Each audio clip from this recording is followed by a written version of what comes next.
Shaadi Sharaf oo caan ka ah baraha bulshada ayaa si kulul ugu hadashay xaaladda ka dhex abuurantay boqoradii isteelka iyo heekal. Maxaa ku soo aadiyay Shaadi Sharaf inay xilligan arrintaas ay soo faragashato? Xagaysa ka soo geli kartaa arrintan? Intaas iyo in ka badan ayaan idiin soo gudbin doonaa saaxiibayaal, balse marka hore waxaan idinka codsanaynaa in muuqaalkan aad falowdaan siina share gareysaan idinkoo leeg dhahaya si muuqaalku u gaaro saaxiibo badan. Dhinaceena YouTube-na haddii aad nagala socoto waxaan kugu xushmaynaynaa in janaalka subscribe aad dhaato oo gambaleelka furato si ay kugu soo dhacaan si lamid ah muuqaalada aan halkan ku baahino. Inkastoo YouTube-ka maalmahan uu ka cabanayo daawasho la'aan. Waa hagaag Shaadi Sharaf oo ah fanaanad si weyn loogu garanayo Soomaaliya iyo sidoo kale caalamka intiisa kale ayaa waxa ay ka hadashay hadaleynta xooggan ee ka dhex taagan baraha bulshada taa oo ku abuuranta boqoradii isteelka iyo sidoo kale heekal. Dadka u badan warxumo tashkiilka ee Soomaalida ayaa siyaabo kala duwan iyo sidoo kale hadallo u badan kuwa waxba kama jiraan ka baahiyay lamaanihii qarniga ee boqoradii isteelka iyo sidoo kale heekal. In safar la galaahay oo labada dhinac ee Muqdisho iyo Malaysia soo kala aadaan micno badan ma sameynaysaa yeeshee dad u muuqda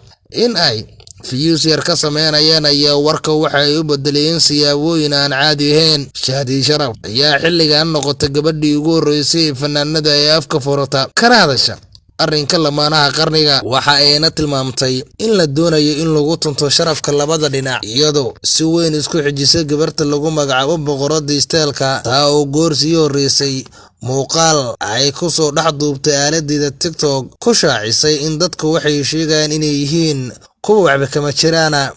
Shaadi Sharaf oo aad mooday inay aad u careysan tahay maalmahana YouTube-keedu noqday mid aad u hooseeya ayaa war lama filaan ah sii deysay. Waxa ayna tilmaamtay dadka in xilligan ay u soo jeesteen in lamaano isku raalli ah ay kala geeyaan kuwa aan shaqo isku lahayn ay isku keenaan. Maalmihii ugu dambeysay baraha internetka gaar ahaan YouTube, Facebook iyo sidoo kale aaladda lagu magacaabo TikTok waxaa ka tagnaa dhibaatooyin aad u xooggan oo lala xiriirinayo mucaashaqiinta. Warar waaweyn ayay baraha bulshada martigelinayeen kuwaas oo dhammaantood inta ugu badan ay ahaayeen kuwa been abuur ah amba mala awaala.